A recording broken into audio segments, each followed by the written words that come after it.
शास्त्रों में कपट क्या है? जैसे विभीषण ने भी किया, महाभारत भी हम देखते हैं, महाभारत में भी कपट हुआ, कृष्ण कहीं ना कहीं कपटी कहे गए। भगवान राम ने कहा है, निर्मल मन जन सो मोहि पावा, मोहि कपट छल छिद्र न ना भावा। बाबा। मुझे कपट अच्छा नहीं लगता है, तो जिसमें कपट होगा उसका मन निर्मल नहीं होगा। लक्ष्मी जी विष्णु भगवान के हमेशा चरण दबाती हैं, तो कई लोग पूछते भी हैं कि वो तो खुद लक्ष्मी है, वो नारायण के चरण क्यों दबाती हैं? तो क्या मैरिड वुमेन को अपने हस्बैंड के पैर दबाने चाहिए? बड़ा कंट्रोवर्शियल सा सवाल है, लोग बड़ा कहते हैं कि ये गलत है, नहीं होना चाहिए। अगर कोई पत्नी अपने पति के चरण दबा रही है, इसमें कोई हानि नहीं है, इसमें लाभ ही लाभ है, क्योंकि वो परस्पर उनका संबंध है, पति पत्नी का। वो एक दूसरे के सुख दुख के साथी हैं। जब व्यक्ति का अंत समय आता है तो उसे भगवान क्यों नहीं याद आता? क्योंकि सारा जीवन उसने भगवान को याद किया ही नहीं। सारा जीवन 99 के चक्कर में पड़ा रहा, तो अंत में भगवान कहाँ से याद आएंगे। राधे राधे। आज की स्पिरिचुअल जर्नी में हम आज फिर आपके साथ हैं, और मैं जिन व्यक्तित्व के साथ हूँ वो एक जानी मानी हस्ती हैं जिनको लोग कथावाचक के रूप में बहुत अच्छी तरह जानते हैं। जिन लोगों ने इनकी कथा सुनी है वो पहचान जाएंगे शक्ल देखते ही कि ये कौन है। इन्होंने राम कथा, कृष्ण कथा, शिव पुराण कथा, सभी तरह की कथा की हैं। इनकी कथा की खासियत ये है कि शास्त्र सम्मत बात करते हैं, यानी इधर उधर की बात ना करके जो शास्त्रों में लिखा गया है उसी के विषय में बात करते हैं। ये शिक्षा भी देते हैं और साथ साथ कई पुस्तकें भी इन्होंने लिखी हैं जो जनमानस के लिए हैं, जो बच्चे भी पढ़ते हैं, और एक ज्ञानवर्धन होता है एक आम जनता के ऊपर। तो उसी टॉपिक के साथ आज मैं जिनके साथ बैठी हूँ, आचार्य शिवम शुक्ला जी, जो कि प्रयागराज से आते हैं, और मैं उनका बहुत बहुत धन्यवाद करती हूँ कि आज आप यहाँ आए और आपने समय निकाला हमारे जय लिए। सियाराम जय सभी श्री- श्रोताओं को, जय सियाराम। देखिए, आप कथावाचक हैं। जी। बहुत कथावाचक के साथ मैंने किया है, मैंने बहुत ज्ञान लिया है, पर हर किसी की अलग अलग खासियत होती है। जैसे अभी हम बात कर रहे थे तो आपने बोला आप शास्त्र सम्मत बात करते हैं, और हम भी ये सोचते हैं कि जो हम बात करें वो शास्त्र से रिलेटेड हो। जी। तो शास्त्र में सबसे पहली बात आती है धर्म, क्योंकि कलयुग में धर्म को लेके बड़ी चर्चा है। कोई धर्म कुछ बोलता है, कोई धर्म कुछ बोलता है। तो आप धर्म को किस तरीके से लेते हैं कि धर्म है क्या एक आम इंसान के लिए? देखिए, धर्म वह है जिसने पूरे समाज को धारण करके रखा है, जी। जो हम सबका आधार है। सत्य ही धर्म है और धर्म ही सत्य है, दोनों एक दूसरे के पूरक हैं। जी। सत्य से ही पृथ्वी टिकी हुई है, हाँ। और सत्य ही परमात्मा का स्वरूप भी है। जी। तो अगर ये कहें कि धर्म ही परमात्मा का स्वरूप है तो कोई अतिशयोक्ति नहीं होगी। धर्म को हमें संकीर्ण नहीं बनाना चाहिए। धर्म शब्द बहुत व्यापक है, उसमें हमारे जीवन की समस्त समस्याओं का समाधान है। जिसने हम सबको धारण करके रखा है, पूरे समाज की व्यवस्था को बना के रखा है, उसी का नाम धर्म है। उसी का नाम धर्म है। अ, धर्म से रिलेटेड आता है भक्ति। भक्ति या सेवा, क्या श्रेष्ठ है? अब भक्ति और सेवा को एक दूसरे से अलग करना बहुत कठिन है, जी। कि भक्ति का संबंध हमारे मन से है हम्म। और सेवा का संबंध हमारे शरीर से है। जी। भक्ति हम मन से करते हैं और सेवा हम शरीर से करते हैं। हम्म। तो बिना सेवा के भक्ति भी नहीं हो सकती है, हम्म। और बिना भक्ति भावना के सेवा तो सेवा भी नहीं हो कर्मकांड का एक केवल हिस्सा मात्र रह जाएगी। हम्म। तो दोनों ही एक दूसरे का अभिन्न अंग है। अच्छा। जी। सोशल मीडिया और आध्यात्म, ये दोनों कैसे साथ चलते हैं? जैसे आजकल तो सब इंस्टाग्राम पे, आप भी इंस्टाग्राम पे, कहा जाता है अध्यात्म का क्या मतलब है इंस्टाग्राम पे या सोशल मीडिया पर आजकल तो सभी साथ हैं। तो इसको आप कैसे देखते हैं कि ये सही है? बिल्कुल सही है, क्योंकि ये सुविधा है जिसका हम लोग लाभ ले रहे हैं। जी। और जब ये सुविधा नहीं थी तब एक ज्ञान प्राप्त करने के लिए हमें बहुत दूर जाना पड़ता था, बहुत समय खर्च करना पड़ता था। हम्म। आज सोशल मीडिया का युग है, तो हम घर बैठ करके बहुत सारी हमारी ऐसी समस्याएं हैं जो हम चैट जीपीटी के माध्यम से ही उनका समाधान प्राप्त कर लेते हैं। हाँ। मुझे ऐसा लगता है कि यदि घर बैठे कोई सुविधा मिल रही है तो उसका लाभ लेने में कोई बुराई नहीं है। और सोशल मीडिया ने धर्म को, सोशल मीडिया ने अध्यात्म को, सोशल मीडिया ने कथाओं को हम्म। घर घर तक पहुंचाने का कार्य किया है। हम्म। आज जो इतनी भीड़ दिखाई दे रही है, चाहे वो वृंदावन में हो, चाहे वह अयोध्या में हो, आज 65 करोड़ लोगों ने हमारे तीर्थराज प्रयाग में जाके संगम में स्नान किया, हाँ, हाँ। तो वो सोशल मीडिया की भी देन है। तो इसको हमें पॉजिटिव वे में लेना चाहिए कि अच्छा। धर्म का उत्थान हो रहा है उससे। पर कहीं न कहीं उसमें गलत भी हो रहा है, ज़्यादा सोशल मीडिया होने से? अब देखिए, जहाँ उसके कुछ फ़ायदे हैं तो कुछ नुकसान भी हैं। नुकसान यही है कि थोड़ा-सा दिखावा बढ़ा है लोगों के अंदर हुँ, कि वो जा रहे हैं, कहीं भी मंदिर पे जा रहे हैं तो उनका मेन मोटो है कि हम रील बना लें रील बना और लें। सोशल मीडिया पे डाल दें, इंस्टा पे डाल दें। मैं हाँ, तो सबसे यही कहता हूँ, अपने श्रोताओं को भी कहता हूँ, देखिए आप वृंदावन गए हैं, हुँ, तो आप पहले एक लक्ष्य लेके जाइए। हुँ, आपका लक्ष्य है बिहारी जी का दर्शन करना। हुँ, आप बिहारी जी का दर्शन कर लीजिए। हुँ। इसके बाद खूब रील बनाइए, खूब सोशल मीडिया पर डालिए, कोई समस्या नहीं। लेकिन जिसके लिए गए हैं आप, अ, वो ज़्यादा महत्वपूर्ण है, तो पहले उस कार्य को पूरी ईमानदारी से करना चाहिए। अब उल्टा हो गया, लोग वो मेन काम भूल जाते हैं, बाकी सब कराते हैं। हाँ, जी। अ, हम सोशल मीडिया की बात कर रहे हैं, तो हम कलयुग में रहते हैं। ऐसा संभव है कि कहा जाता है कलयुग में क्या साधना या क्या चीज़ की जाए जिससे ईश्वर दर्शन संभव हो सकते हैं?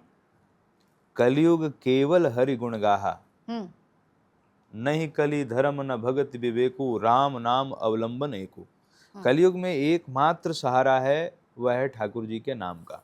हुँ। जितना हम भगवान नाम का आश्रय लेंगे, उतना ही हमारे भीतर का जो अज्ञान का अंधकार है वो मिटेगा, ज्ञान का प्रकाश होगा। कलयुग में एक ही साधना है और वह है भगवान के नाम का आश्रय लेना। तो इसका मतलब जो प्रेमानंद जी कहते हैं कि नाम जप करें। जी। तो हमारे मैं एक चीज़ जानना चाहती हूँ कि प्रेमानंद जी ने अभी 5 साल से कहना शुरू किया। उससे पहले हमारे कोई संत नहीं हुए जिन्होंने कहा हो या लोगों ने उन्हें फ़ॉलो किया हो? देखिए, उससे पहले लोगों ने, संतों ने कहा भी है, लोगों ने हाँ। फॉलो भी किया है। हमारे यहाँ नाम संकीर्तन सदियों से होता चला आया है। हुँ, हर युग में हमारे यहाँ 4 प्रकार के भक्त होते हैं, हुँ, आर्त, अर्थार्थी, जिज्ञासु और ज्ञानी। हुँ, और रामचरितमानस जी में गोस्वामी जी लिखते हैं, चहु चतुर कहूँ नाम अधारा। त्रेता युग में भी नाम जप होता था, सतयुग में भी नाम जप होता था, द्वापर में भी नाम जप होता था, हुँ। कलयुग में भी नाम जप हो रहा है। बस अब जैसे आपने कहा ना सोशल मीडिया, तो अभी सोशल मीडिया का युग है, इसलिए वो बातें बहुत लोगों तक पहुंच जाती हैं और हाँ, पहुंचनी भी ये चाहिए। यही बात है मतलब हाँ, नाम जप की महिमा सबसे ज़्यादा है कलयुग में, सबसे ज्यादा है। सबसे ज़्यादा है। जी। आप हम मोह भी करते हैं, हम प्रेम भी करते हैं। जनरल एक आम व्यक्ति को मोह और प्रेम में कोई अंतर नहीं पता। उसके लिए मोह मोह माया है, प्रेम भी माया है। तो क्या अंतर है मोह माया में शास्त्रों के हिसाब से? देखिए, मोह का अर्थ है जहां हम अपने सुख के लिए कार्य कर रहे हैं, वो मोह है। जी। जैसे कोई हमें छोड़ के जा रहा है और हम ये कहें कि तुम बिन हम कैसे रहेंगे, हुँ, तो ये मोह है। अच्छा। पर जब हम दूसरों के सुख की भावना का ध्यान रखते हैं, हुँ, भले ही उसके लिए उसे हमें छोड़ना ही क्यों ना पड़े, हुँ, तत्सुखे सुखित्वम। इसका सीधा सा अगर भाव कहें तो प्रेम वह है जहाँ अपने सुख के लिए कोई स्थान है ही नहीं, जहाँ स्व के लिए कोई स्थान ही नहीं है, वो अच्छा। प्रेम है। श्री भरत जी कहते हैं, जय विधि प्रभु प्रसन्न मन होई, करुणा सागर कीजिए सोई। आपका मन प्रसन्न हो, आप वही कीजिए। मालिक तेरी रजा रहे और तू रहे, बाकी न मैं रहूं न मेरी मेरी आरजू आरज़ू रहे। है। मोह वह है जहां व्यक्ति ये कह देता है कि तुम इतने निष्ठुर हो, तुम मुझे छोड़ के जा रहे हो, हुँ, मैं तुम्हारे बिना कैसे रह पाऊंगा या कैसे रह पाऊंगी। ये मोह है। प्रेम, जब भगवान कृष्ण गोपियों को छोड़ के जा रहे होते हैं तो गोपियां रास्ते में खड़ी हो जाती हैं हुँ, कि आप हमें छोड़ के जा रहे हैं। हुँ, तो भगवान कहते हैं कि देवियों, ऐसा है कि यदि अपने सुख के लिए रोकना है हाँ, तो हमें रोक लो, हम रुक जाएंगे। हुँ, लेकिन यदि मेरा सुख चाहती हो तो मेरा सुख इसी में है कि मैं मथुरा जाऊं। सब गोपियां रास्ते से हट गईं और उन्होंने हाथ जोड़ लिया, प्रभु हम तो आपके सुख के लिए ही जी रही हैं, आप प्रसन्न रहिए। और जब भगवान कृष्ण मथुरा गए, हुँ, यशोदा जी रोती थी, हुँ, तो यशोदा जी ये सोच के नहीं रोती थी कि मेरा कन्हैया होता तो मुझे इतना सुख देता। हुँ। यशोदा जी ये सोच के रोती थी कि को उठ प्रात कलेऊ दई हैं, मेरो ललित लड़े तो मोहन वह है करत संकोच। मेरा लल्ला तो इतना संकोची था, कौन सुबह सुबह उठ करके उसको माखन खिलाता होगा। हुँ, तो यहाँ अपने सुख के लिए कोई स्थान नहीं है, यहाँ अपने प्रेमास्पद के सुख की चिंता है, वो प्रेम है। सही बात कही आपने कि मोह और प्रेम में अंतर है, पर हम जी उसमें कंफ्यूज हो जाते हैं कि क्या मोह है और क्या प्रेम है। मोह और प्रेम से एक बात याद आती है, एक रिश्ता होता है सास बहू का, जी जिसमें कभी तो लगता है मोह है, कभी लगता है नहीं है, कभी लगता है प्रेम है, कभी लगता है नहीं है। ये बड़ा मुश्किल सा रिश्ता है और ये आज से नहीं, सदियों से इस रिश्ते में कोई ना कोई प्रॉब्लम आती रहती है या मन कम मिलता है। ऐसा क्या है, क्या करना चाहिए जो रिश्ते में प्रेम बना रहे? देखिए, यहाँ समस्या ये है ना कि सासू ये कहती है कि मेरी बहू बेटी के जैसी है, हम्म, पर प्रश्न ये उठता है कि क्या सच में वो अपनी बहू को बेटी मानती है हम्म, या सिर्फ कहती है। हाँ, बेटी अगर सुबह के 8 बजे तक सोती रहे, 9 बजे तक सोती रहे तो माँ क्रोध नहीं करती, पर बहू अगर 8 बजे 9 बजे सो के उठे तो उसको क्रोध आ जाता है। बिल्कुल। मैं ये नहीं कि समर्थन कर रहा हूँ कि बहू 8 बजे उठे, मैं ऐसा नहीं कह रहा हूँ। लेकिन मेरे कहने का भाव यही है कि सास ये कहती है कि ये मेरी बेटी जैसी है, तो बेटी जैसी नहीं, बेटी ही हो। हम्म, और बहू ये मान के आए कि मेरी सासू नहीं है, मेरी माँ है। हम्म, जब बहू का प्रवेश होता है घर में, वधू का प्रवेश होता है, तो हमारे यहाँ सनातन धर्म में उत्सव मनाया जाता है। हाँ, वधू का प्रवेश होता है तो सासू माँ आरती उतारती है हम्म, कि मेरी बहू जो है लक्ष्मी है। हम्म, वो लक्ष्मी है, पर वो लक्ष्मी कब तक रहेगी? वो ही बहू 2-4 दिन में खटकने लगती है। हम्म, तो इसका अर्थ यही है कि हम बहू से इतनी ज़्यादा अपेक्षाएं बना ले रहे हैं और उसकी उम्र बहुत कम है। हम्म, उसको हमने समय ही नहीं दिया कि वो सीख सके। जब सीता जी आई हैं, तो मानस जी में इतना अच्छा सुंदर प्रसंग है कि दशरथ जी उनको अपने गोद में बैठाते हैं, क्योंकि सीता माता छोटी थी। अच्छा, और श्री दशरथ जी उनको गोद में बिठा के और कौशल्या जी से कहते हैं कि देवी, बधू लरिकनी पर घर आई, राखेउ नयन पलक की नाई। ये हमारी बहुएं, लरिकनी माने छोटी छोटी बच्चियां हैं, हम्म, इसलिए इनसे गलती हो जाए तो हो जाए, बहुत ज्यादा उसको दिल पे मत लेना, ये बच्चियां हैं, गलतियां हो सकती हैं। और दूसरी बात, पर घर आई, ये दूसरी, अपना सब कुछ छोड़ के आई हैं। हम्म, तो राखेउ नयन पलक की नाई, जैसे पलकें आंखों की रक्षा करती हैं, ऐसे ही इन बच्चियों की रक्षा करना, ये है सास का धर्म। और फिर बहू का धर्म क्या है? बहू का धर्म यह है, भगवान राम कहते हैं कि जब वनवास का प्रसंग होता है और सीता जी कहती हैं कि प्रभु मुझे भी अपने साथ ले चलिए, तो हम्म, भगवान कहते हैं कि किशोरी जी, एहिते अधिक धर्म नहीं दूजा, सादर सास ससुर पद पूजा। कि एक बहू के लिए सबसे बड़ा धर्म क्या है कि अपने सास और ससुर की सादर सेवा करें। हम्म, सादर सेवा का अर्थ ये है कि सेवा तो बहुएं करती ही हैं, हम्म, पर कुछ ये सोच के करती हैं कि सेवा नहीं करेंगी तो मेवा नहीं मिलेगी। कुछ ये भी सोच के करती हैं कि सेवा नहीं करेंगी तो समाज क्या कहेगा। हम्म, ये सब सोच के नहीं करना है, ड्यूटी फॉर ड्यूटी, हम्म, ये हमारा कर्तव्य है। हम्म, इसको कहते हैं सादर सेवा। हम्म, तो बहू सादर सेवा करे अपने सास ससुर की, हम्म, और सास ससुर उसको अपनी बेटी मान करके रखें, तो हम्म। मैं समझता हूँ परिवार बहुत सुंदर हो सकता है। क्योंकि आपकी कथा में ये प्रसंग मैंने कहीं सुना था, इसीलिए मैंने आज ये लिया कि जी मैं आपसे सवाल करूंगी। और हाँ आपने जो जवाब दिया वो भी शास्त्र सम्मत दिया। जी लोग जनरली इधर उधर की कहानी कर देते हैं, पर आपने शास्त्र के हिसाब से दिया तो जल्दी समझ आएगा लोगों को। जी हर व्यक्ति कलयुग में है और हर व्यक्ति को ये लगता है कि मुझसे ऊपर कोई नहीं, तो ये अहंकार है। अहंकार कैसे हम कम कर सकते हैं या कैसे अपने अंदर मार सकते हैं? और देखिए, अहंकार को मारना बहुत कठिन है।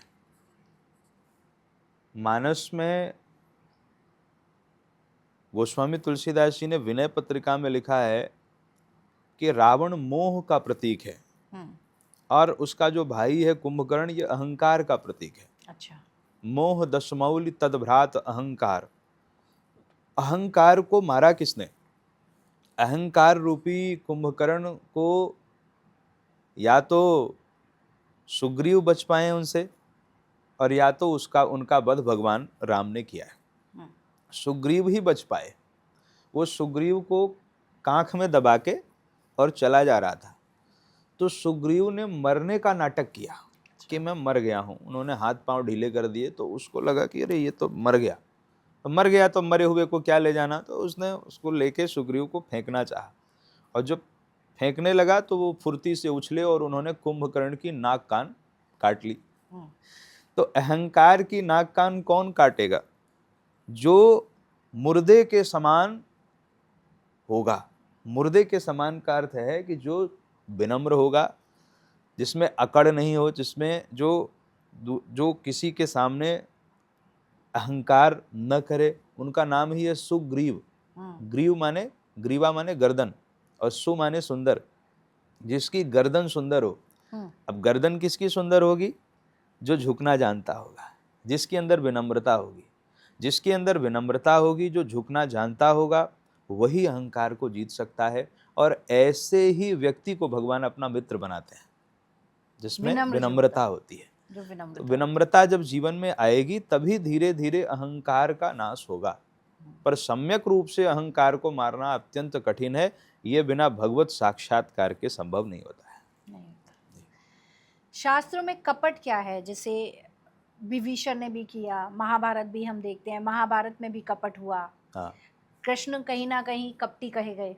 हाँ। तो कपट जब भी चलता था, आज भी चलता है, पर शास्त्र कपट किस चीज को कहता है? कपट विभीषण ने कपट नहीं किया।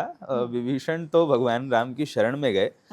मुख्य बात यह है ना कि कपट कहते हैं, भगवान राम ने कहा है, निर्मल मन जन सो मोहि पावा, मोहि कपट छल छिद्र न भावा। मुझे कपट अच्छा नहीं लगता है। तो जिसमें कपट होगा उसका मन निर्मल नहीं होगा, जिसका मन निर्मल होगा उसमें कपट नहीं होगा। कपट कहते हैं भीतर से कुछ और होना और बाहर से कुछ और होना। एक फिल्म में कोई बहुत पुराना एक गीत था, एक चेहरे पे कई चेहरे छिपा लेते हैं लोग, या ऐसा कुछ एक गीत था कि यहाँ लोगों ने एक ही चेहरे में कितने चेहरे छिपा रखे हैं। यही कपट है। हम बाहर से कुछ और दिख रहे हैं और हम भीतर से कुछ और हैं। हम ठाकुर जी के मंदिर में जा रहे हैं तो भगवान के मंदिर में हम आरती गाते हैं कि तन मन धन सुख संपत्ति सब कुछ है तेरा। और ये भगवान की कृपा है कि भगवान उस बात पे भरोसा नहीं करते।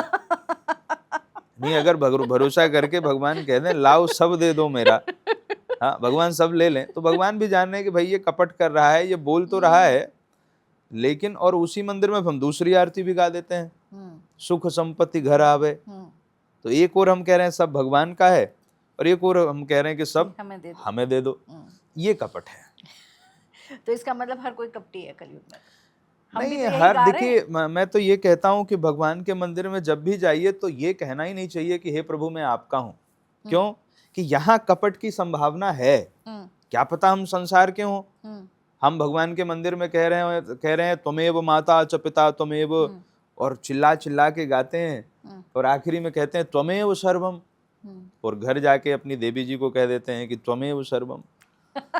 तो भगवान भी कंफ्यूज हो जाते हैं कि भाई वहां उसको सब कुछ बता रहा है, यहाँ हमको सब कुछ बता रहा है, सबको खुश कर रहा है, सबको खुश कर रहा है।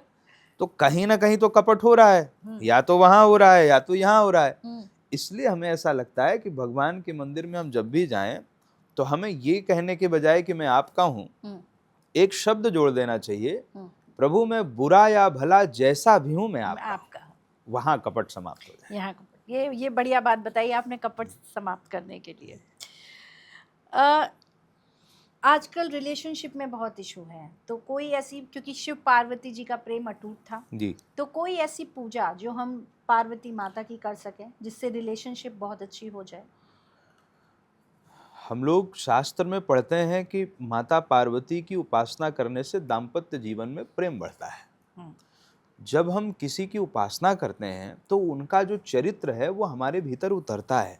हम राम की उपासना करते हैं तो रामचरित्र हमारे जीवन में आएगा, पार्वती जी की उपासना करेंगे तो उनका चरित्र आएगा।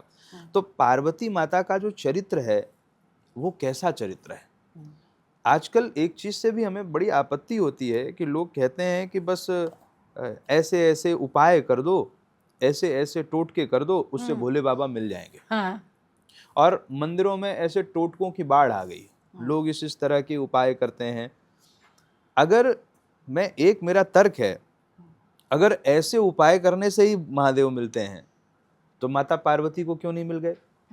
माता पार्वती को क्यों इतना कठोर तप करना पड़ा? उन्होंने सूखे पत्ते तक खाना छोड़ दिया था, तब उनका नाम अपर्णा हुआ। इतना कठोर तप माता पार्वती ने किया। तो माता पार्वती की उपासना करनी है, उनकी आराधना करनी है, जिससे उनका जो चरित्र है, उनका जो त्याग है, उनकी जो तपस्या है, उनका जो समर्पण है भगवान शिव के प्रति। जब सप्तऋषि आते हैं और उनसे कहते हैं कि अरे कहाँ शिव के चक्कर में पड़ गई हो, वो तो ऐसे ऐसे हैं, वो नरमुंडों की माला पहनते हैं, वो शमशानवासी हैं, वो तो कपड़े भी नहीं पहनते हैं, तुम हमारी बात मानो, हम तुम्हारा विवाह नारायण से करा देंगे। वो अति सुंदर हैं, वो बहुत पवित्र हैं, वो लक्ष्मीपति हैं। तो वहाँ पार्वती जी कहती हैं कि सप्तऋषियों, बात ऐसी है कि भले मेरे महादेव अवगुणों के भंडार हों और भगवान विष्णु सद्गुणों के भंडार हों, पर मेरा मन तो भोले बाबा में लग गया है, और जेहि कर मन रम जाए सन तेहि सन काम। जिसका मन जहाँ लग जाता है उसका उसी से काम है। पार्वती जी कह रही हैं मैंने समर्पण कर दिया है, अब यह जन्म संभुहित हारा, को गुण दूषण करे बिचारा। अगर एक पत्नी के जीवन में ये चरित्र उतर जाए कि वो अपने पति के सन्मुख ये कहे कि मैं तो अब अपना जीवन हार गई हूं तुम्हारे प्रति, अब तुम्हारे भीतर गुण हो दोष हो पर तुम हो मेरे, तो क्या उनके जीवन में प्रेम नहीं बढ़ेगा? तो मुझे ये लगता है टोटके करने से अच्छा है कि जो चरित्र माता पार्वती का है वो चरित्र हमारे जीवन में उतरे, वो समर्पण आए जो पार्वती जी का भगवान शिव के प्रति था, वो त्याग की भावना आए, वो तपस्या की भावना आए। आज स्थिति ऐसी हो गई है कि घर परिवार में लोग थोड़ा सा भी काम बढ़ जाए तो मुंह फुला लेते हैं, जरा सा कोई काम पड़ जाए तो अरे ये कैसे होगा, आज अपने फ्रेंड को ले आए, बाहर खा के चले जाते। ये सारी समस्याएं कैसे समाप्त होंगी जब हम ऐसे महान चरित्र पढ़ेंगे? और मैं केवल पत्नी के लिए नहीं कह रहा हूँ, पति को भी शिव चरित्र पढ़ना चाहिए। जब भगवान शिव के पास में माता पार्वती आती हैं तो वहाँ लिखा है जान प्रिया, हमारे यहाँ प्रिया पत्नी को कहते हैं, इसलिए प्रिया का अंग्रेजी में क्या कहेंगे इंग्लिश में? प्रिया को डियर कह सकते हैं या बिलव्ड भी कह सकते हैं। डियर थोड़ा सा हल्का लग रहा है, पर ये इसका प्रयोग अंग्रेजी में तो हो सकता है किसी के लिए भी, पर हमारे धर्म में प्रिया शब्द का प्रयोग केवल पत्नी के लिए किया है। जी, हमारे यहाँ प्रिया और किसी को नहीं कह सकते आप, पत्नी के लिए। एक बार एक ऋषि हैं और देवी भागवत में कथा है, तो वहां पर एक राजकुमार जाते हैं, तो वो ऐसे हास परिहास में उनकी बेटी से कहते हैं कि प्रिय महाराज जी कहाँ हैं? तो उसने बताया कि महाराज जी भीतर यज्ञशाला में हैं। जब राजकुमार भीतर गए तो उन ऋषि ने राजकुमार से कहा आइए दामाद जी आपका स्वागत है। अरे हम कैसे दामाद हो गए आपके? बोले आपने हमारी बेटी को प्रिया शब्द से संबोधित किया है, और प्रिया तो पत्नी को कहते हैं। तो फिर बाद में उनको बताया कि ये देवी जी की इच्छा है। तो कहने का अभिप्राय कि शिव जी का चरित्र देखिए, जान प्रिया आदरवत कीना। जब पार्वती जी भगवान शिव के पास गई तो शिव जी ने उनका आदर किया, और बाम भाग आसन हरदीना। तो पति भी पत्नी का आदर करे, पति भी पत्नी का रिस्पेक्ट करे, और पत्नी पति का सम्मान करे, पति पत्नी का सम्मान करे, जीवन में आनंद होगा। हम केवल कर्मकांड तक सीमित रह जाते हैं। समस्या ये है, भगवान नारायण लेटते हैं, भगवान नारायण की लेटने की जो मुद्रा है, आज जो विदेशी लोग हैं, अभी हम ऑस्ट्रेलिया कथा में गए थे, वहाँ वो लोग नारायण पोज के नाम से योगा करा रहे हैं कि अगर ऐसे लेटोगे तो एंजाइटी दूर हो जाएगी, स्ट्रेस दूर हो जाएगा, और हम खाली आरती उतारने में पड़े हुए। तो हम चरित्र से सीखना ही नहीं चाह रहे हैं, हम केवल टोटकों में जीना चाह रहे हैं। मुझे लगता है यह भी नहीं होना चाहिए। इस पे मैं एक सवाल करूंगी, लक्ष्मी जी विष्णु भगवान के हमेशा चरण दबाती हैं जी। तो कई लोग पूछते भी हैं कि वो तो खुद लक्ष्मी है, वो नारायण के चरण क्यों दबाती हैं? तो क्या मैरिड वुमेन को अपने हस्बैंड के पैर दबाने चाहिए? बड़ा कंट्रोवर्शियल सा सवाल है, लोग बड़ा कहते हैं कि ये गलत है, नहीं होना चाहिए। देखिए आजकल तो अब 21वीं सदी है, तो आजकल तो बहुत सारी चीज़ों को लोग गलत बताते हैं। हाँ। लेकिन ये अगर कोई पत्नी अपने पति के चरण दबा रही है, इसमें कोई हानि नहीं है, इसमें लाभ ही लाभ है। क्यों? क्योंकि वो परस्पर उनका संबंध है, पति पत्नी का, वो एक दूसरे के सुख दुख के साथी हैं। अगर पति के जीवन में कोई दुख होगा तो पत्नी खड़ी होगी, पत्नी के जीवन में कोई दुख होगा तो पति खड़े होंगे।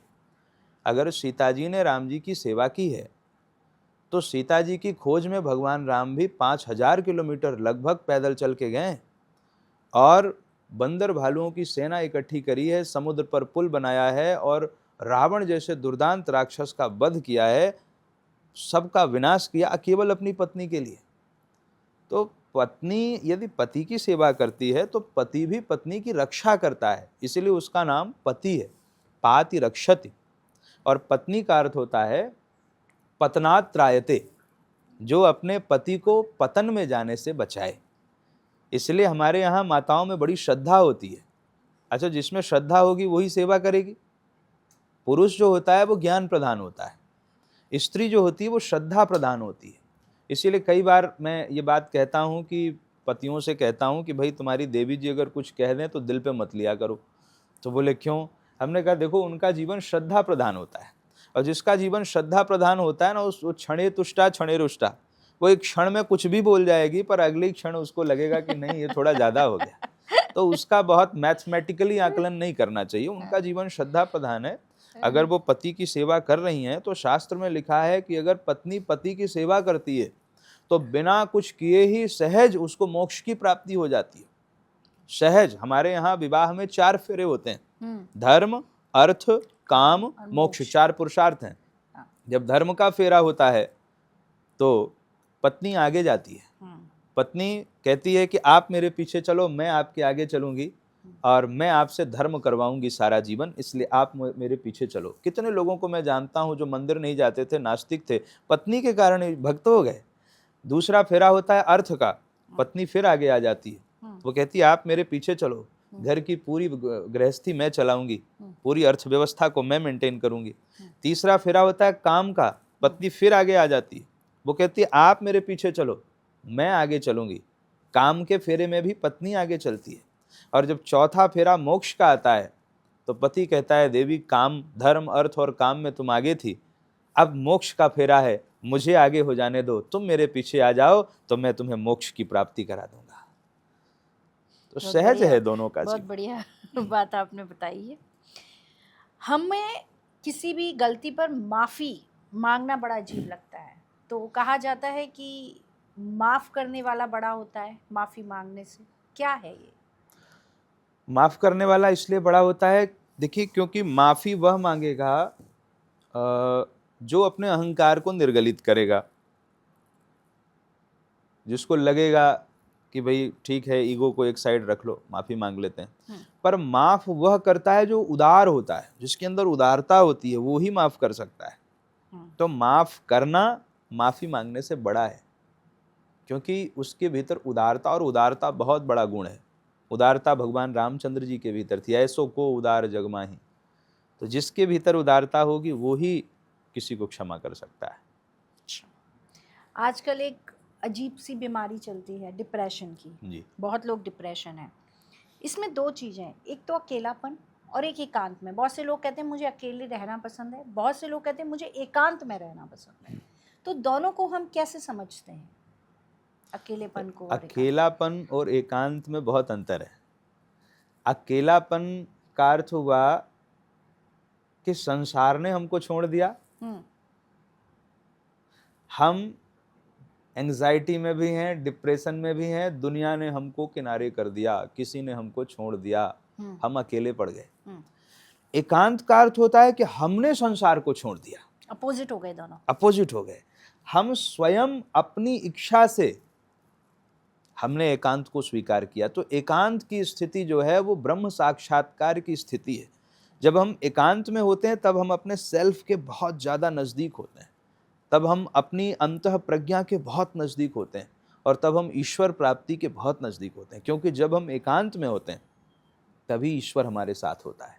असल में एकांत कभी हो ही नहीं सकता है, क्योंकि जीवात्मा और परमात्मा ये दोनों सखा हैं। एक बार एक गुरु ने अपने शिष्य से कहा, 2 शिष्य थे, एक एक सेब दिया, कहा जाओ इसको एकांत में खा के आना। एक शिष्य जाता है, दरवाज़ा बंद करता है, खा के चला आता है। दूसरा शिष्य जाता है और सब जगह जाता है, दरवाजे भी बंद करता है, सब जगह जाता है, पर वो सेब नहीं खा पाता, लौट के आता है। गुरुजी ने कहा तुमने सेब क्यों नहीं खाया? तो उसने कहा कि गुरुजी मुझे एकांत नहीं मिला। एकांत नहीं मिला, क्यों? तो वो कहता है कि क्योंकि जहां भी मैं गया वो ईश्वर मुझे देख रहा था, परमात्मा की दृष्टि मेरे ऊपर थी। तो जब हम एकांत में होते हैं तब हम भगवान के सबसे ज्यादा समीप होते हैं। अच्छा। अकेलापन मतलब हम चाहते नहीं थे अकेला होना, दुनिया ने कर दिया। दुनिया ने हमें अकेला कर दिया। कृष्ण और सुदामा की बहुत अच्छी मित्रता थी। सुदामा बहुत दरिद्र थे और कृष्ण राजा थे। तो मित्रता का सार कलयुग में सुदामा और कृष्ण वाला तो नहीं है, पर हमारे शास्त्र सम्मत मित्रता को कैसे देखते हैं? अब सबसे पहले दो चीजें हैं। पहली तो आपने दरिद्र शब्द का प्रयोग, तो दरिद्र हमारे यहाँ शास्त्र में हाँ दरिद्र किसे कहा गया है? जी। दरिद्र और गरीब में अंतर होता है। अच्छा। गरीब होना दरिद्र होना नहीं है। अच्छा।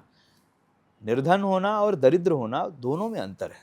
हम्म, दरिद्र उसे कहते हैं कोवा दरिद्र ही विशाल तृष्णा, जिसकी तृष्णा बहुत विशाल है। अच्छा। तो हो सकता है अरबपति व्यक्ति भी दरिद्र हो, अच्छा। और हो सकता है गरीब से गरीब व्यक्ति भी दरिद्र न हो। अगर उसकी तृष्णा विशाल नहीं है, अगर वो संतोषी है, हाँ जैसे सुदामा जी संतोषी थे, हाँ तो वो निर्धन होके भी दरिद्र नहीं थे। थे। मित्रता का सार यही है। भगवान ने कहा है मित्रता का अर्थ क्या है?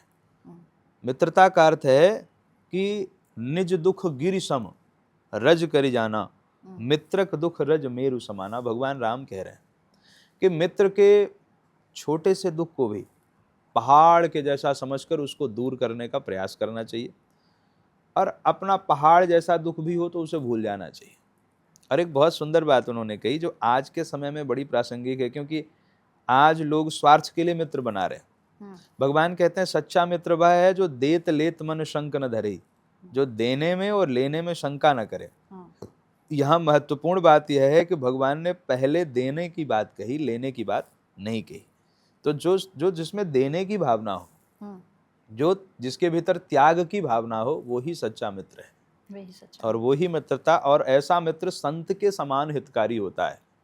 अगर ऐसा एक भी रिश्ता हमारे जीवन में है जिससे हम अपने मन की बात बिना कुछ सोचे विचारे कह सकते हैं कि क्या बताएं, ऐसा कह देंगे तो वो क्या सोचेगा। और हम सबके जीवन में एक रिश्ता ऐसा होता है कि वहां हमको सोचना नहीं पड़ता, जो मन में आया हमने बोल दिया। जो मन में आया हमने बोल दिया, सोचने की जरूरत नहीं है, वो ही सच्चा मित्र है। और वो मित्र कोई भी हो सकता है, पति भी हो सकते हैं, पत्नी भी हो सकती है, माता पिता भी हो सकते हैं, मित्र भी कोई भी हो सकता है। कोई भी रिश्ता। ऐसा अनकंडीशनल रिश्ता अगर है ना, उसको बचा के रखना चाहिए, जिससे आप मन की बात बिना हिचके कह सकें। बिल्कुल सही बात कही आपने। हम कहते हैं कि भाई इसको ये चीज़ मिल गई क्योंकि इसकी किस्मत में थी। कर्म तो उतनी मेहनत तो मैं भी कर रहा हूँ जितनी ये सामने वाला कर रहा है, पर इसका लक अच्छा है, इसकी किस्मत बहुत अच्छी है, इसलिए इससे मिल गया। तो क्या लगता है आपको कि किस्मत ज़्यादा बड़ी है या व्यक्ति का कर्म? ये दोनों एक ही सिक्के के दो पहलू हैं। अच्छा।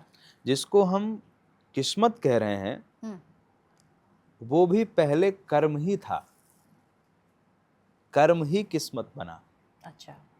जैसे हमारे पास में गेहूं है, तो पुराना गेहूं बचा है, तो पहले हम पुराना गेहूं का उपयोग करते हैं। नया भले आ गया है पर पहले पुराने वाले को खत्म करते हैं। इसी तरह कर्म तीन प्रकार के होते हैं। एक है क्रियमाण कर्म। आज हम जो भी कर्म कर रहे हैं ये क्रियमाण कर्म है। कल यही कर्म संचित कर्म हो जाएगा, और बाद में वो संचित कर्म ही प्रारब्ध बन करके हमारे सुख दुख का कारण बनता है। तो जो भी प्रारब्ध है वो भी हमारे ही द्वारा किए गए पूर्व कर्मों का ही परिणाम है। अंततः होता तो सब कर्मों के अधीन ही है। काहू न को सुख दुख कर दाता, निज कृत कर्म भोग सब भ्राता। आज हम जो अच्छा कर्म कर रहे हैं भविष्य में इसका भी फल मिलेगा। हो सकता है कभी के कोई बुरे कर्म रहे होंगे जिसके कारण हमें कष्ट मिल रहा है।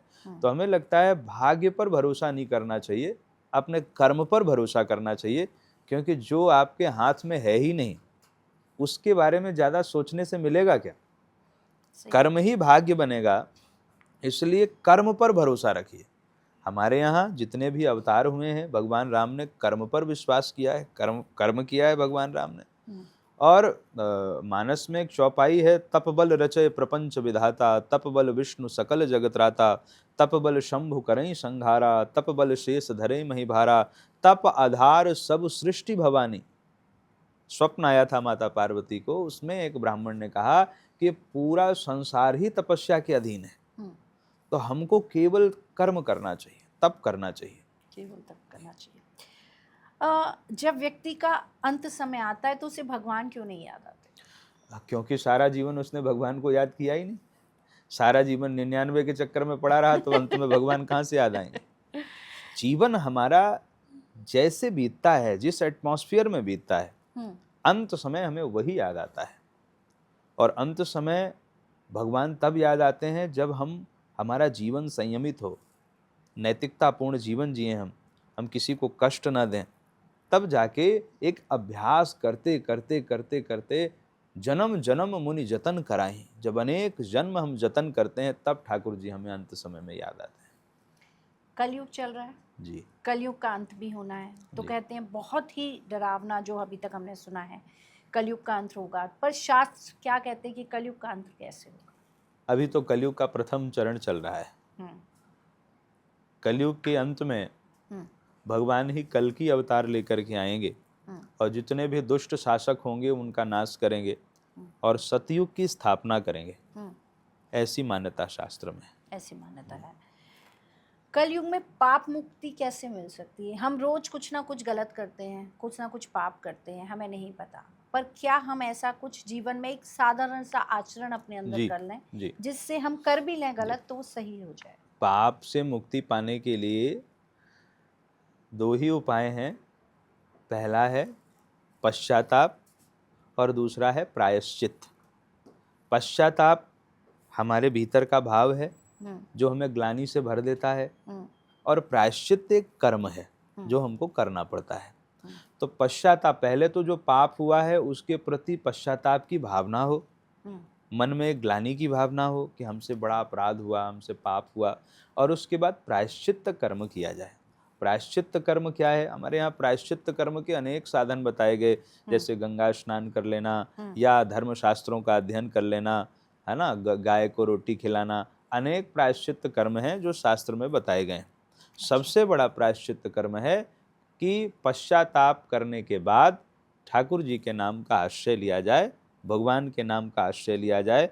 भगवान का नाम समस्त पापों का नाश कर देता है। अच्छा जी। शिव भगवान ने सृष्टि की रचना भी की और संहार भी किया, विष्णु जी ने पाला, यही इन दोनों में अंतर है या कुछ और ग्रह भी अंतर है? इनमें कोई अंतर है ही नहीं। अच्छा, ये एक ही हैं। ये केवल बस सृष्टि की व्यवस्था को बनाए रखने के लिए ही अलग अलग दिखाई पड़ते हैं।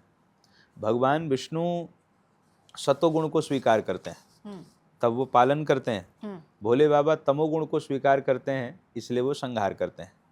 अब देखिए कि सतोगुण का रंग सफेद है और तमोगुण का रंग काला है। तो दोनों में इस हिसाब से भोले बाबा को सांवला होना चाहिए था और भगवान विष्णु को गोरा होना चाहिए था, पर दोनों में अंतर है। भगवान विष्णु तो हैं श्याम वर्ण के और भोले बाबा तमोगुण स्वीकार करने के बावजूद भी गौर वर्ण के हैं। ऐसे क्यों? तो संत कहते हैं ऐसा इसलिए है कि भोले बाबा हर समय भगवान विष्णु का ध्यान करते रहते हैं। तो विष्णु भगवान का ध्यान करने से जो विष्णु भगवान का धवल वर्ण था वो तो भोले बाबा ने ले लिया, और विष्णु भगवान हर समय भोले बाबा का ध्यान करते रहते हैं, तो जो उनकी श्यामता थी वो भगवान नारायण में चली गई। तो प्रायः मैं ये बात कहता हूँ, भगवान शिव में और भगवान विष्णु में कोई भेद नहीं। और जो भेद मानता है, शास्त्र में लिखा है यावत चंद्र दिवाकरो, जब तक सूर्य चंद्र है तब तक उसको नरकगामी होना पड़ता है। अच्छा। इसलिए भगवान शिव में और भगवान विष्णु में कोई भेद नहीं मानना चाहिए। क्रोध पर काबू पाने के लिए क्या एक उपाय हम कर सकते हैं? क्रोध पर काबू पाने के लिए सबसे पहला उपाय तो यही है कि जब भी जीवन में क्रोध आए तो हमें अपने जीवन में धैर्य रखना चाहिए और कोशिश करना चाहिए कि क्रोध में हम कोई भी कदम न उठाएं। जब जीवन में क्रोध आए तो जो भी हम करने जा रहे हैं उसको कल पे छोड़ देना चाहिए, चाहे वो अच्छा काम हो चाहे बुरा काम हो। भगवान राम के जीवन में क्रोध आया सुग्रीव के ऊपर, इतना क्रोध आया कि भगवान ने कहा लक्ष्मण सुग्रीव भी मुझे भूल गया, लाओ मेरा धनुष बाण। और जब लक्ष्मण जी धनुष बाण लेके आए तो भगवान कहते हैं कल मारूंगा, आज नहीं मारूंगा। जेहि सायक मारा मैं बाली, तेहि सर हतों मूढ़ कहूँ काली, कल मारूंगा। तो लक्ष्मण जी ने धनुष बाण रख के भगवान को दंडवत किया। बोले आपका क्रोध भी बड़ा विचित्र है, क्रोध आएगा रविवार को मारेंगे सोमवार को, ये कौन सी बात है। तो भगवान ने कहा भैया ऐसा है कि जो क्रोध में कोई भी कार्य आप करोगे तो वो कभी सफल नहीं होगा, इसलिए जब क्रोध आ जाए तो एक दिन रुक जाना चाहिए, अगले दिन कोई ना कोई निर्णय लेना कोई चाहिए। निर्णय लेना चाहिए। आप शास्त्र की बात करते हैं तो आजकल हर कोई सक्सेस सफलता की बात करता है, शास्त्र हमारी किसे सफलता मानता है? शास्त्र कहता है कि या लोकद्वय साधनी चतुरता सा चातुरी चातुरी, जो अपना लोक भी बना ले और परलोक भी बना ले उसी को सफलता कहते हैं। केवल लोक बना लिया उसको शास्त्र सफलता नहीं मानता है। हमने अपना ये लोक तो बना लिया, खूब पैसे भी कमा लिए, आजकल जैसा कलयुग में हो रहा है कि माता पिता अपने बच्चों को एक ही शिक्षा दे रहे हैं, उदर भरे सोई धर्म सिखावें, कि कैसे पेट भरे। पर शास्त्र इसे नहीं मानता है। शास्त्र कहता है कि तुम बुद्धिमान बनो, और बुद्धिमान कौन है? जो अपना यहलोक भी बनाता है और परलोक भी बनाता है, वो बुद्धिमान है। इसलिए सफलता वही है जिसमें हमारा यहलोक भी बने और परलोक, और उन दोनों का आधार है भगवान का नाम। जो भगवान का नाम लेते हैं तो लोक लाभ परलोक निबाहु, उनका लोक भी बन जाता है और परलोक भी बन जाता है। तो कलयुग में सच्चा सुख कहाँ है? क्या कहेंगे हम सच्चा सुख? सच्चा सुख जिसको हम सुख मानते हैं वो केवल सुख का आभास है। जैसे कोई व्यक्ति सिर पे बोझा लेके जा रहा है, गर्मी बहुत भयंकर है और पेड़ के नीचे पहुंचा और उसने बोझे को नीचे रख दिया, तो उसके मुंह से निकला अरे आनंद आ गया, सुख मिल गया। पर उसको सुख मिला कहाँ? ये तो उसके दुख की निवृत्ति हुई। जो बोझा उसने लाद रखा था, धूप में खड़ा था, अगर धूप में ही ना खड़ा होता और बोझे को सिर पर न रखा होता तो इस दुख का आभास ही नहीं होता। तो वर्तमान में हम दुख की निवृत्ति को ही सुख मान लेते हैं। सच्चा सुख केवल अध्यात्म में है, सच्चा सुख केवल परमात्मा में है। भौतिक संसार में जो भी कुछ है वो क्षणिक है, आज मिला है कल समाप्त हो जाना है, पर अध्यात्म का सुख जो है वह सच्चा सुख है, उसका कभी नाश नहीं होता है। हम शिव मंदिर में दीपक जलाने की बड़ी महिमा सुनते हैं जी। कि शिव मंदिर में दीपक जलाना चाहिए, शास्त्रों के हिसाब से इसका क्या फायदा है? शिव मंदिर में दीपदान करने का बहुत महत्व है। शिव महापुराण में कथा है, एक बालक है जिसका नाम गुणनिधि था। वह शिव के मंदिर के बाहर बस इस इंतजार में खड़ा था कि सब चले जाएं और मैं चोरी करके शिव जी का प्रसाद पालूं। बहुत भूखा था वो। रात के अंधकार में जब सब सो रहे थे वो शिव मंदिर में जाता है, और जैसे ही वो शिव जी का प्रसाद उठाने लगता है तो एक दीपक जल रहा होता है, वो बुझने वाला होता है। तो वह बालक अपने गमछे से शिव मंदिर के उस दीपक को जला के मंदिर को प्रकाशित कर देता है। बाद में जब वह प्रसाद लेके भागता है तो लोग जग जाते हैं और उसको इतना मारते हैं कि उसकी मृत्यु हो जाती है, मॉब लिंचिंग का शिकार हो जाता है। मरने के बाद भगवान यम के दूत जब उसको ले जाने जाते हैं, उसी समय भगवान शिव के गण आ जाते हैं और कहते हैं तुम इसे नहीं ले जा सकते। क्यों? क्योंकि पहला तो इसने शिव मंदिर में जो पूजन हो रहा था उसका दर्शन किया है, और दूसरा कि शिव मंदिर में जब अंधकार होने वाला था, एक दीपक जो जल रहा था बुझने वाला था, तब इसने अपने गमछे से शिव मंदिर को प्रकाशित किया है। इसलिए शिव मंदिर में दीपदान करने के प्रभाव से अब ये नरक जाने का अधिकारी नहीं रहा, और वो बालक ही अगले जन्म में कलिंग देश का राजा बनता है, और उसके अगले जन्म में वो ही कुबेर बन करके भगवान शिव के मित्र बन जाते हैं। वो गुणनिधि बालक ही बाद में कुबेर बनता है। तो जो भगवान शिव के मंदिर में दीप दान करते हैं वो धन धान्य से संपन्न हो जाते हैं, और साक्षात कुबेर की कृपा उन पर बरस पड़ती है। इससे मैं एक बात पूछना चाहती हूँ कि हम लोग इतना पूजा पाठ करते हैं, हमने कहानियों में सुनते हैं, एकादशी की व्रत कथा करते हैं तो उसमें कहा जाता है कि एक थोड़ी सी कहानी सुन ली किसी चोर ने तो उसका जीवन तर गया, अगले जन्म में बन गया। हम लोग नियम से करते हैं, तो कलयुग में भी उतना ही फल मिलता है कि नहीं मिलता है? कलयुग में हम जो सत्कर्म करते हैं उसका केवल 25% पुण्य मिलता है। अच्छा। सतयुग में 100% मिलता था, फिर त्रेता में 25% कम हो गया, 75%, द्वापर में 50%, कलयुग में। उसका कारण यह है कि हमारा श्रद्धा विश्वास भी केवल 25% ही बचा है, इसलिए फल भी 25% ही मिलता है हमको। तो आज की चर्चा हमारी रही शिवम शुक्ला जी के साथ, जिन्होंने इन्होंने कहा था मुझसे शुरू में कि शास्त्र से नियत बात करेंगे, और इन्होंने जो भी सवालों के जवाब मुझे दिए या आप लोगों को दिए वो सिर्फ शास्त्र सम्मत थे। बहुत अच्छा लगा, बहुत छोटी बातों को शास्त्रों से कैसे बताया जाए जो आम जन के लिए, जो एक आम व्यक्ति के लिए लाभदायक हो, वो आज इन्होंने बताया। मुझे बहुत अच्छा लगा। अगली बार आप किससे मिलना चाहते हैं मुझे ज़रूर बताइएगा, कमेंट करके बताइएगा, और ये भी बताइएगा कि इनसे अगली बार आप क्या जानना चाहते हैं। तो महाराज जी, आपका बहुत बहुत धन्यवाद, आप यहाँ पर आए, बहुत समय धन्यवाद दिए। सभी को। जय सिया राम। इस चैनल को लाइक और सब्सक्राइब ज़रूर करिएगा। अगली बार किन से मिलना चाहते हैं ज़रूर बताइएगा कमेंट